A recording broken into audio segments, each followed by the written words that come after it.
Hi, what's happening, y'all? It's your boy Rico from Street Scores, and we officially know the opponents that the Commanders will play in their 2023 schedule. Of course, as of right now, we do not know exactly when we'll play each team and all of that type of stuff.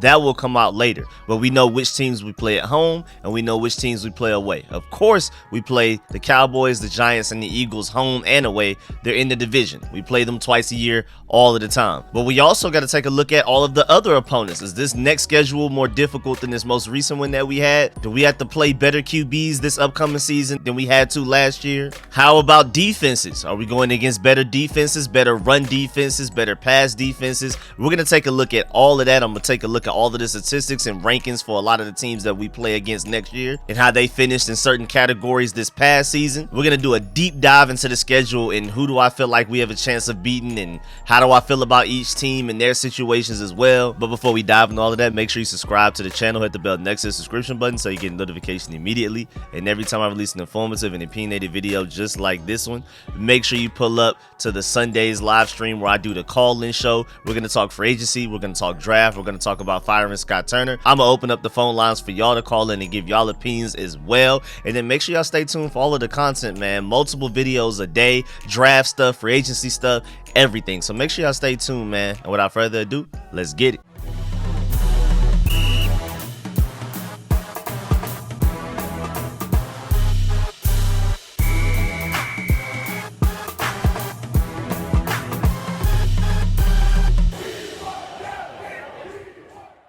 All right, so first of all, I want to list out the teams that we're going against, and then we're going to dive into quarterbacks, then we're going to dive into statistics and all of that, and how I feel about the schedule. First up, starting with home, of course, the Dallas Cowboys, the New York Giants, and the Philadelphia Eagles. Again, that's every year. But then you also have the Arizona Cardinals, you have the San Francisco 49ers, the Buffalo Bills, the Miami Dolphins, and the Chicago Bears. That doesn't sound too fun, man. I'm not going to lie, because to me right now, San Francisco is the hottest team in the NFL, and they're my pick to make it to the Super Bowl in the NFC and maybe even win it. And who knows what's going to happen by next season, man. And then the Cardinals, I don't think they're going to lie dormant much longer. I mean, granted, it's going to depend on Kyler Murray to get his stuff together, but don't sleep on them after they fire Cliff Kingsbury if they make the right personnel decisions and hire the right coaches, staff, and all of that. Then, of course, Buffalo is Buffalo. Miami is Miami if Tua is healthy. And then don't sleep on Chicago, man. With this pick, they're about to get a super haul in return, so they may be able to draft a lot of really good talent in this upcoming draft that can contribute immediately. And I believe they have a lot of cap space, so they may make a lot of moves. And if you already have the quarterback position solved, everything else after that is fairly easy. I feel like finding the franchise quarterback is the most difficult part because it seems like we can just about do everything but that. And the Bears, if anything that they have the franchise quarterback in Justin Fields. So that team could potentially be very dangerous going into next season because Justin Fields was balling out. He just didn't have a team around him to make it actually matter and produce wins. And then away, of course, the Dallas Cowboys, the New York Giants, and the Philadelphia Eagles. But then you also have the Rams, and we'll see what they look like next year because they weren't very good this year, but they were always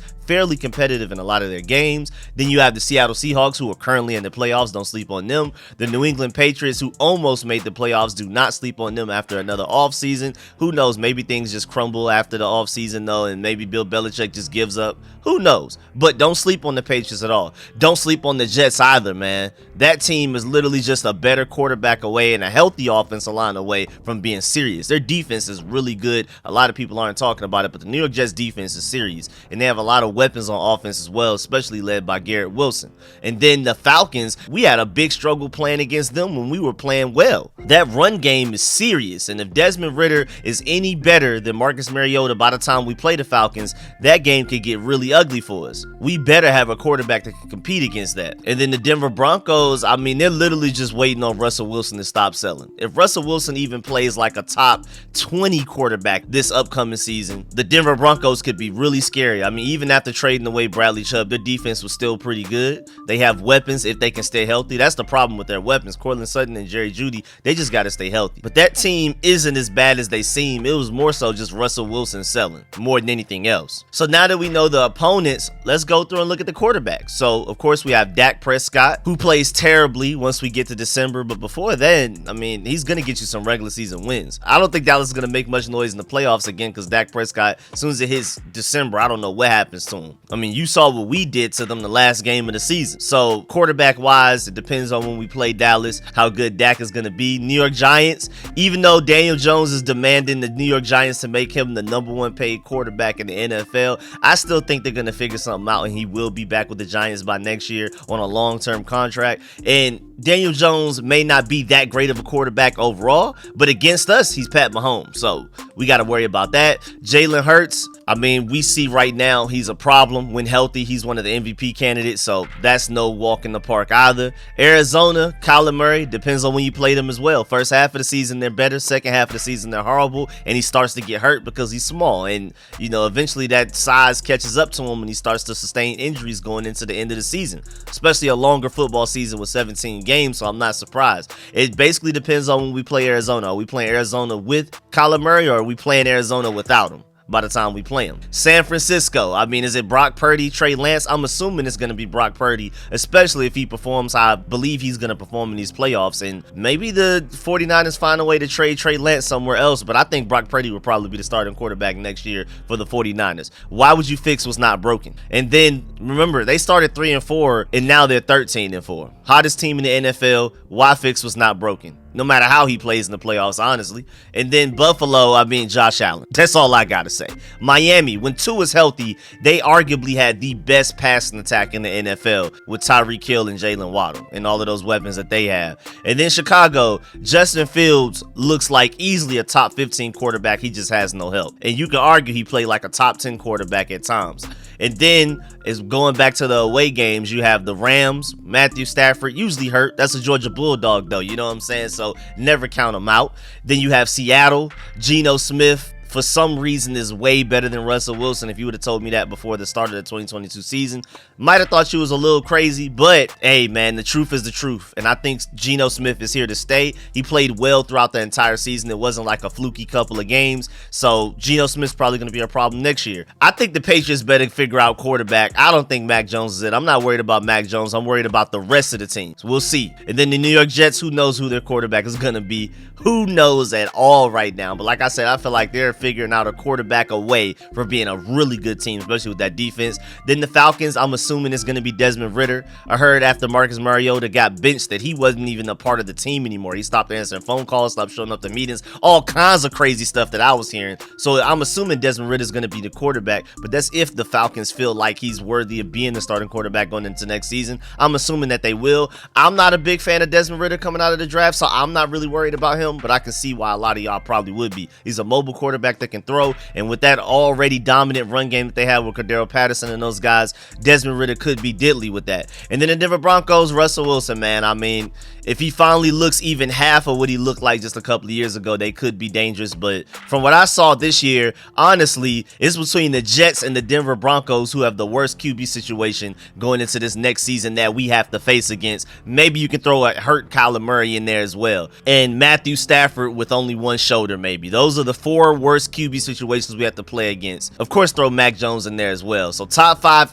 worst quarterbacks we probably face next year. You have Matthew Stafford with one shoulder, one arm, Mac Jones as himself, whoever the Jets may end up having, Russell Wilson, and a probably banged up Kyler Murray with the new offensive coordinator that he doesn't really have great chemistry with maybe by that point. So luckily for us, the top 5 worst QB situations that we have to go against, which means the top 5 easiest quarterbacks for us to go against, at least 4 of them are in away games. So that gives us some type of advantage in our away games, and then everybody else we play at home. Our toughest opponents we play at home, so we kind of lucked out there. But overall, this schedule is definitely harder than the previous schedule that we just had in 2022. We really folded the bag with that 2022 schedule. Even the way that the bye week was set up, we only had one time where we had to play away games, 2 games in a row. I mean, that schedule was literally a blessing. Jacksonville and Detroit to start the season to get yourself together. And then the Cleveland Browns with the struggling Deshaun Watson near the end of the season at a prime moment that you need to win to get into the playoffs. We literally fumbled the bag last season.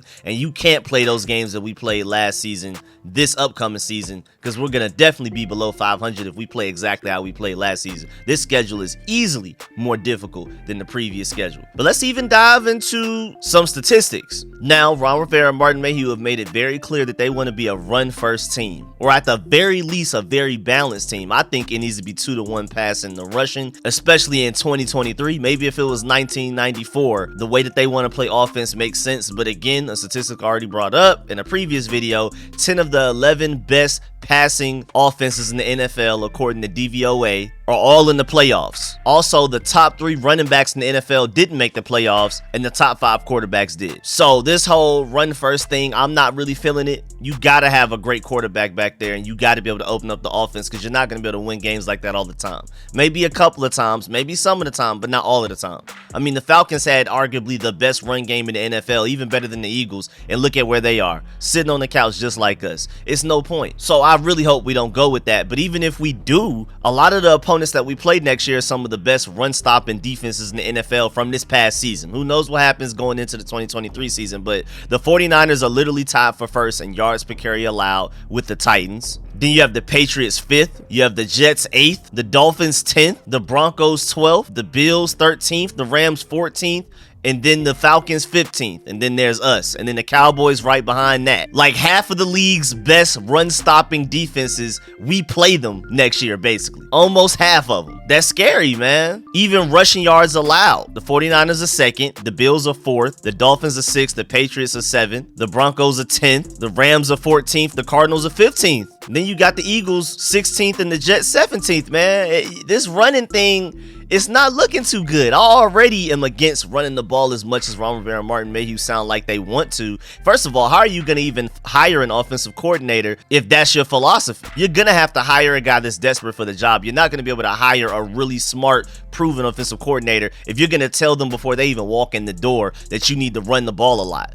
All of these great offensive coordinators are great because of how they've developed quarterbacks and the passing game for the vast majority of them. So we might as well go ahead and give up on the idea of getting a really good offensive coordinator, a guy that we really want, if Ron Rivera is already telling them how to dictate the offense in the interview process. And then on top of that, we play a lot of the best run defense teams in the NFL this next season. So that's not looking like a good formula at all, man. And then for our defense wise, the teams we got to go against next year, looking at our schedule, and our opponents' passing yards per attempt, we got to go against the Dolphins, who are number 1, the Eagles, who are number 3, the 49ers, who are number 4, the Bills, who are 6th, the Seahawks, who are 7th, the Patriots, who are 11th, the Broncos, who are 15th, the Cowboys, who are 16th, and the Falcons, who are 17th, man. We play a lot of the top passing attacks as well, most notably the Dolphins, Eagles, 49ers, and the Bills, and you can go ahead and throw the Seahawks in there, also in the top 10. Also, as far as us passing the ball, you better have a mobile quarterback back there. More than likely will end up being Sam Howell, but don't bring some statue in here, man. Don't do this Carson Wentz thing again, because we also play some of the best teams as far as getting to the quarterback.